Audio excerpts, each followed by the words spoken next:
Good morning everyone. Myself Ms. Surbhi Sharma from Shiv Jyoti Educational Group. I hope you all are staying fit and healthy. Please take precautions. So today we are going to start with Civics chapter 4, that is growing up as boys and girls. So from the topic itself, what do you understand? Growing up as boys and girls. That means there are certain differences between the upbringing of boys and girls. Okay. So there are a lot of differences that exist nowadays also in urban as well as in rural areas, that depend upon the societies and that differ societies to societies. Okay. Let us see what kind of differences exist nowadays. So part 1, part 2 we are going to do in the next video. The topics which are there in the part 2 we are going to cover in the next video. Let us see what all topics we are going to cover in part 1. First, introduction about different phase and lifestyle of men and women. Growing up in Samoa in the 1920s, that is how the girls and boys were brought up in the Samoa Islands, what kind of work they were expected to do. Third, growing up in Madhya Pradesh in the 1960s.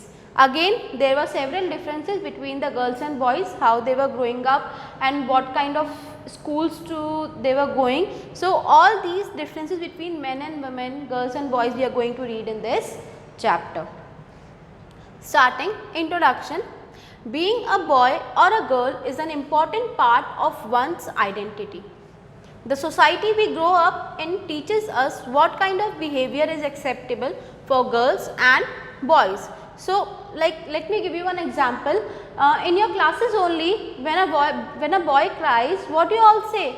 Ladka hoke ro raha hai. Okay. So, such kind of differences still exist in our society. Why? Is it written anywhere that boys can't cry? Boys also have emotions, they can also cry, but what our societies have filled up our mind with, that boys can't cry in front of everyone. So, what boys and girls can or cannot do? We often grow up thinking that these things are exactly the same everywhere, but do all societies look at boys and girls in the same way? Like these kind of differences exist everywhere in every society. Let us read it. You also know how the different roles assigned to boys and girls prepare them for their future roles as men and women. We will also learn how inequalities between men and women emerge in the area of work. Emerge in the area of work. Now again let me give you an example. When it comes to a pilot, like who can become a pilot? Like it is filled in our mind, it is there in our mind that only boys can become a pilot. So, is it written where? And when it comes to teacher, only girl can become a teacher. So, is it written anywhere? No, but these things are there in our mind which societies have created. These stereotypes kind of thinkings have societies only created. Okay. All these things are not written anywhere. So, these are the differences which exist in our societies. Chapter starts with 2 case studies to show how girls and boys are brought up or socialized differently. This enables you to understand that the process of socialization is not uniform. That the difference still exists in the process of socialization. There is a difference between urban and rural areas. Instead, it is socially determined and changes continuously over time. The chapter also addresses the fact that societies assign different values to the roles men and women play and the work they do. See, societies assign different values. Societies assign, okay.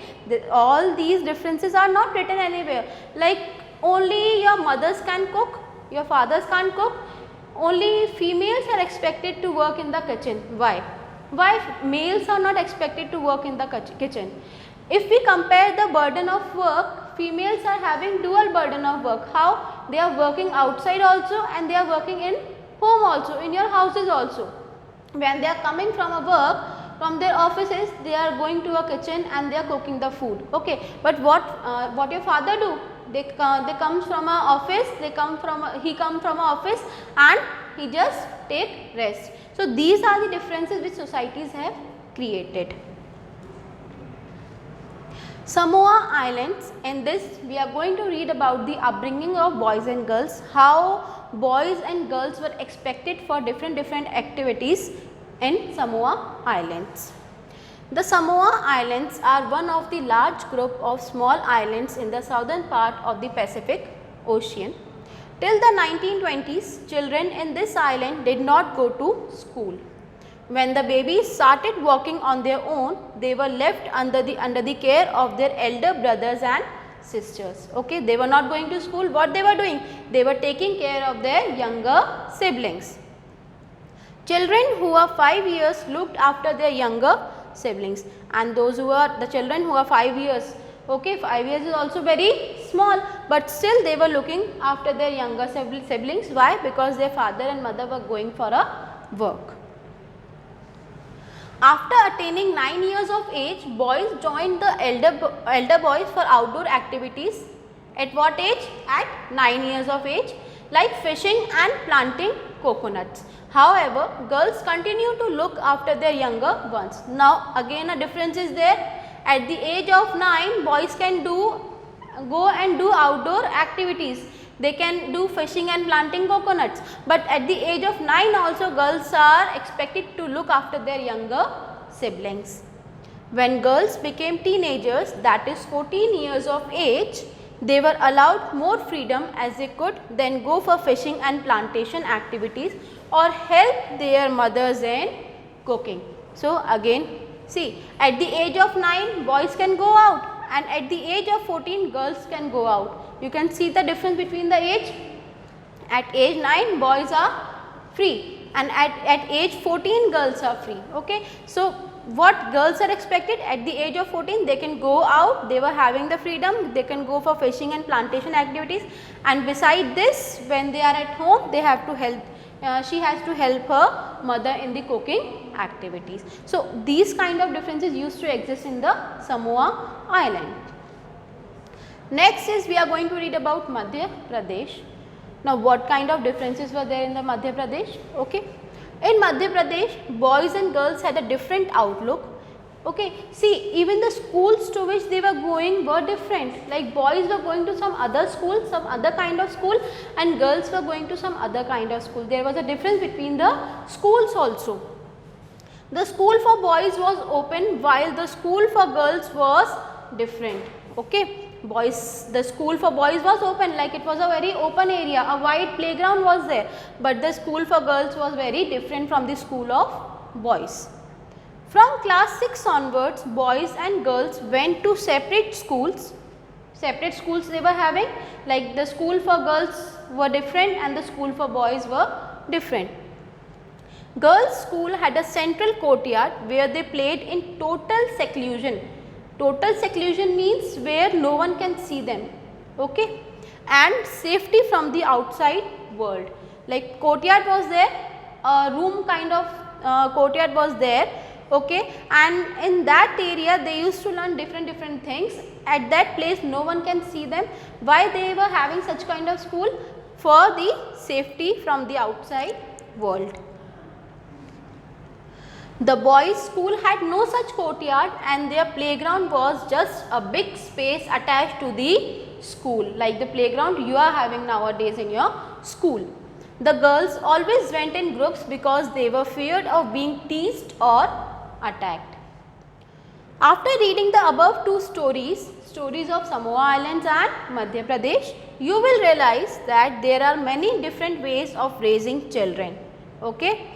You would have also analyzed that societies make clear distinctions between boys and girls. Do societies make distinctions? Yes, societies make distinctions.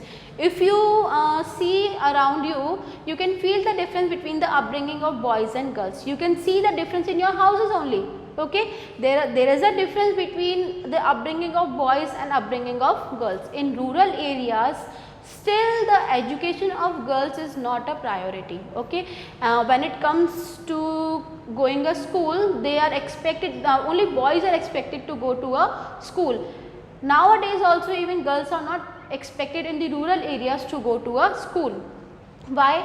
Because people in the rural areas, they have some other kind of mentality. They are like in their older age, when they will be old, the boys will take care of them and girls will go to some other house. Okay, so this kind of thinking don't allow the parents in the rural areas to make their girl child get the education. So such kind of differences still exist in our society. Okay, in urban areas it is very less, but in rural areas it still exists at a very vast space. So, and the other topics which we are going to cover in the part 2, that is household works, why women is having dual responsibility, and domestic works. These the remaining topics we are going to cover in our part 2. So this is it. Please see the video once again, read the chapter, okay, and if you are having any doubt you can clear it in the doubt session. This is all for today. Thank you.